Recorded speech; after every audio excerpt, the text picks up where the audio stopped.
Good morning students. मैं Jyoti Mathur, government RC Khaitan polytechnic college Jaipur से।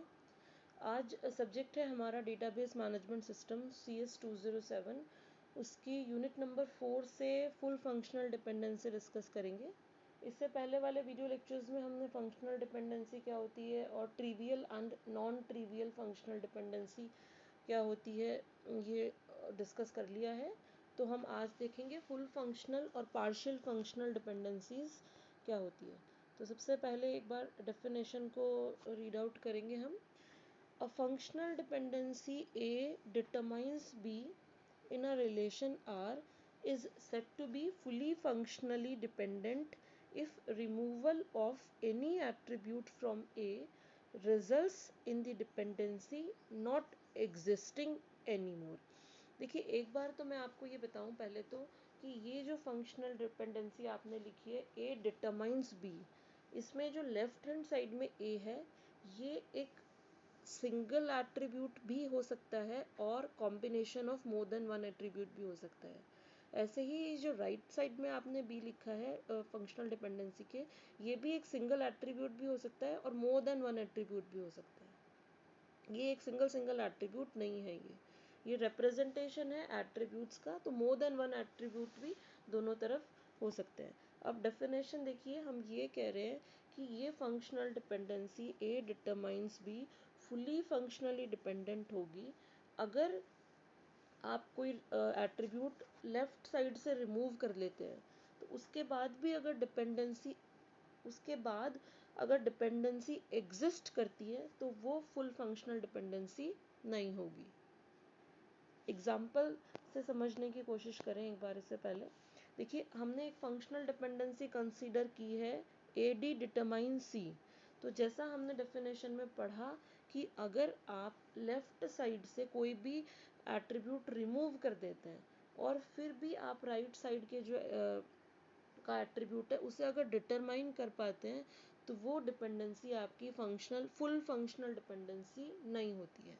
अगर आपने जैसे ये नीचे लिखा है, इस जो डिपेंडेंसी है आपकी AD डिटरमाइंस C, इसको हम ऐसे भी लिख सकते हैं। जैसे अगर हमने मान लीजिए इसमें से D रिमूव कर दिया और हम इसको लिख रहे हैं A डिटरमाइंस C। अगर D को रिमूव करने के बाद भी आप इसको एट्रीब्यूट C को डिटरमाइन कर पा रहे हैं तो ये फुली फंक्शनल डिपेंडेंसी नहीं है। अगर आपने D को रिमूव कर दिया और आप सिर्फ A से डिटरमाइन करने की कोशिश कर रहे हैं C को और वो डिटरमाइन हो रहा है तो ये फुली फंक्शनल डिपेंडेंसी नहीं है। अगर आपने A को रिमूव कर दिया, आप D की हेल्प से सिर्फ C को डिटरमाइन कर पा रहे हैं तो भी ये फुली फंक्शनल डिपेंडेंसी नहीं है। अब एक बार वापस डेफिनेशन देखिए। इन other words, the set of attributes B will be fully functional dependent on the set of attributes A if the following conditions are satisfied। अगर B फंक्शनली डिपेंडेंट है, functionally dependent ही पढ़ रहे हैं हम, अगर B फंक्शनली डिपेंडेंट है A पर तथा B is not functionally dependent on any subset of A, complete A पर ही डिपेंडेंट होना चाहिए, A के सबसेट पर डिपेंडेंट नहीं होना चाहिए। जो आपने कंप्लीट A एट्रीब्यूट लिया है उसी से आपका B डिटरमाइन होना चाहिए। ऐसा नहीं है कि A के सबसेट से भी आप B को डिटरमाइन कर पाए। अगर आप A के सबसेट से B को डिटरमाइन कर पा रहे हैं तो वो फुल फंक्शनल डिपेंडेंसी नहीं होगी। एक एग्जाम्पल और हम इसका देखते हैं आगे। देखिए, एक रिलेशन लिया है हमने एम्प्लॉय, जिसके अंदर एक फंक्शनल डिपेंडेंसी एग्जिस्ट कर रही है। फंक्शनल एक डिपेंडेंसी देखिए कैसे लिखी है। Employee ID comma project ID comma project की start date comma project end date comma project budget. इन सब से मिला के हम डिटरमाइन कर रहे हैं years spent by an employee on a project. आप निकाल सकते हैं। एम्प्लॉय ID पता है आपको, प्रोजेक्ट ID दे रखी है, इसमें प्रोजेक्ट स्टार्ट डेट है, प्रोजेक्ट एंड डेट है इसमें। अब हम ये देखते हैं कि ये फुली फंक्शनली डिपेंडेंट है या नहीं है। अब आप ये देखिए कि अगर इस डिपेंडेंसी के लेफ्ट साइड में से अगर आप प्रोजेक्ट बजट को निकाल देते हैं अगर इस एट्रीब्यूट को अगर आप निकाल देते हैं तो क्या आप ये जो राइट साइड में दे रखा है years spent by employee on project निकाल सकते हैं कि नहीं निकाल सकते हैं? इसे डिटरमाइन कर सकते हैं नहीं कर सकते? आप बिल्कुल इजीली डिटरमाइन कर सकते हैं, बिकॉज आपके पास कौन कौन से एट्रीब्यूट अभी भी बाकी हैं? Employee ID, project start date और प्रोजेक्ट एंड डेट। यही चाहिए आपको ये निकालने के लिए कि किसी एम्प्लॉय ने किसी पर्टिकुलर प्रोजेक्ट पर कितने आवर्स काम किया है। उसके लिए हमको बजट की ज़रूरत नहीं है। तो अगर आप इस एट्रीब्यूट को यहाँ से निकाल देते हैं और आप फिर भी आइडेंटिफाई कर पा रहे हैं कि आपकी आप ये जो आप राइट साइड में लिखा है, तब आपकी जो डिपेंडेंसी है that is not fully functionally dependent. ठीक है, आगे एक बार और देखें। देखिए अब ये फंक्शनल डिपेंडेंसी हमने कुछ इस तरीके से लिखी है, employee ID, project start date, project end date determines years spent by employee on project. अगर अब आप लेफ्ट साइड में से कोई भी एट्रीब्यूट निकाल देते हैं तो इट इज़ नॉट पॉसिबल कि आप ये बता पाएँ कि किसी पर्टिकुलर एम्प्लॉय ने किसी पर्टिकुलर प्रोजेक्ट पर कितने आवर्स काम किया है। ये जो चारों एट्रीब्यूट्स हैं आपके लेफ्ट साइड में, they are necessary to determine कि एक पर्टिकुलर एम्प्लॉय ने कितना काम किया है एक प्रोजेक्ट पे। सो अब ये जो डिपेंडेंसी आपने लिखी है, ये लास्ट वाली, this dependency is fully functional dependency, full functional dependency. ठीक है, आगे हम एक बार देखते हैं पार्शियल फंक्शनल डिपेंडेंसी क्या होती है। बस बिल्कुल ऑपोजिट है फुली फंक्शनल डिपेंडेंसी के। देखिए आपने पहले जो एग्जांपल देखा था ये वाला, consider a functional dependency A D determines C. अब पार्शियल डिपेंडेंसी के अंदर ये है कि अगर आप ए को रिमूव कर देते हो इस डिपेंडेंसी से तो आप with the help of D C को डिटरमाइन कर पाए, तो ये पार्शियली डिपेंडेंट है। या आपने डी को रिमूव कर दिया तो आप विथ द हेल्प ऑफ ए सी को डिटरमाइन कर पाए। दोनों में से कोई भी एक एट्रीब्यूट के रिमूव करने के बाद अगर आप सी को डिटरमाइन कर पा रहे हैं तो उसका मतलब ये डिपेंडेंसी पार्शियली फंक्शनल डिपेंडेंसी है। डेफिनेशन वापस देख लें एक बार। A dependency A determines B in a relation R is said to be partially dependent if removal of any attribute from A and then the functional dependency still exists। अगर आप कोई element ए निकाल देते हैं, वहाँ से कोई एट्रीब्यूट निकाल देते हैं ए का लेफ्ट हैंड साइड से, तो भी अगर आपकी फंक्शनल डिपेंडेंसी एग्जिस्ट करती है तो वो फंक्शनल डिपेंडेंसी क्या कहलाती है? Partial functional dependency. In other words एक डेफिनेशन ये भी हो सकती है कि a partial dependency in which one or more non prime attributes are functionally depending on a part of the primary key, then it is called partial functional dependency. एक बार example देखें इसका। देखिए एक एग्जांपल लिखा है हमने बुक नाम से। एक टेबल है हमारी, रिलेशन है हमारा, जिसमें ISBN और रिव्यूअर आईडी, ISBN और RID, इसको हमने प्राइमरी की बनाया है हमारा। कुछ और एट्रीब्यूट्स है हमारे पास, rating, price, page count and publisher ID.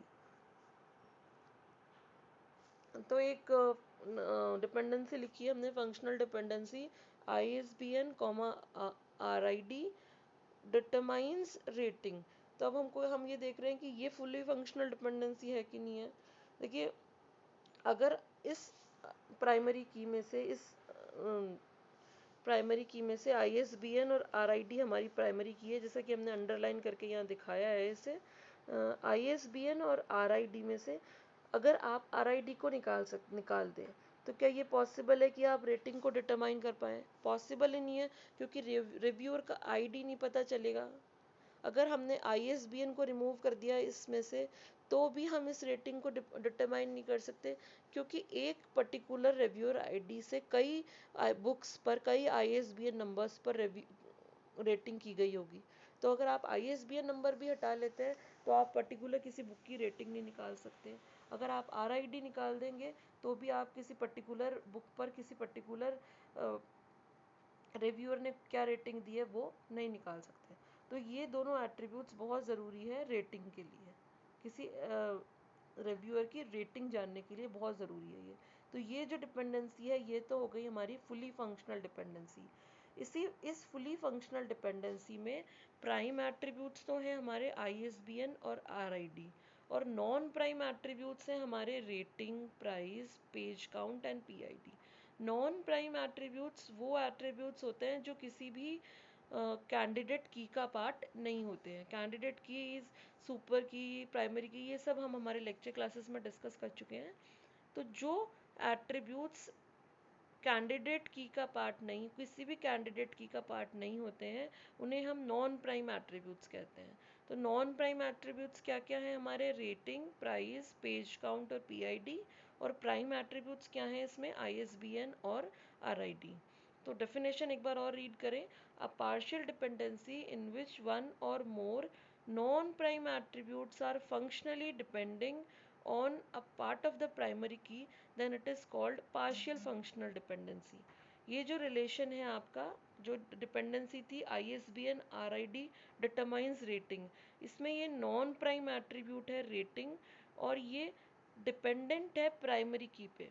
आप इसमें से दोनों ISBN और RID में से कोई सा भी एलिमेंट नहीं निकाल सकते। तो ये पार्ट ऑफ द प्राइमरी की पर डिपेंडेंट नहीं है, कंप्लीट प्राइमरी की पर ही डिपेंडेंट है। तो इसे हम कहते हैं फुली फंक्शनल डिपेंडेंसी। ठीक है, अब एक डिपेंडेंसी और नीचे लिखी गई है ISBN, RID। इससे हम डिटरमाइन कर रहे हैं price, page count and PID। तो अगर हम इस फंक्शनल डिपेंडेंसी में से, इस प्राइमरी की में से अगर RID निकाल देते हैं, तो क्या ये पॉसिबल है कि हम प्राइस, पेज काउंट और PID निकाल सकते हैं? Yes, it is very much possible, क्योंकि रिव्यूअर ID की ज़रूरत नहीं है प्राइस, पेज काउंट और PID के लिए। तो ये डिपेंडेंसी कहलाती है पार्शियल फंक्शनल डिपेंडेंसी। बिकॉज अभी हमने देखा है पार्शियल फंक्शनल डिपेंडेंसी की डेफिनेशन कि the dependency in which one or more non-prime attributes are functionally depending on a part of the primary key। तो ये नॉन प्राइम एट्रीब्यूट्स हैं सारे, प्राइस, पेज काउंट और PID, ये पार्ट ऑफ द प्राइमरी की पर dependent है। मतलब पार्ट ऑफ द प्राइमरी की हम कह रहे हैं ISBN को। तो ये जो प्राइस, पेज काउंट और PID हैं, ये ISBN नंबर से भी आप इन्हें डिटरमाइन कर सकते हैं। ये पार्ट ऑफ द प्राइमरी की पर डिपेंडेंट है, ये नॉन प्राइम एट्रीब्यूट्स। तो इस डिपेंडेंसी को हम कहते हैं पार्शियल फंक्शनल डिपेंडेंसी। अब आगे आने वाले वीडियोस में हम सेकेंड नॉर्मल फॉर्म के बारे में पढ़ेंगे। वो सेकेंड नॉर्मल फॉर्म हमारी सेकेंड नॉर्मल फॉर्म हमारी डिपेंडेंट है फुली फंक्शनल डिपेंडेंसी पर।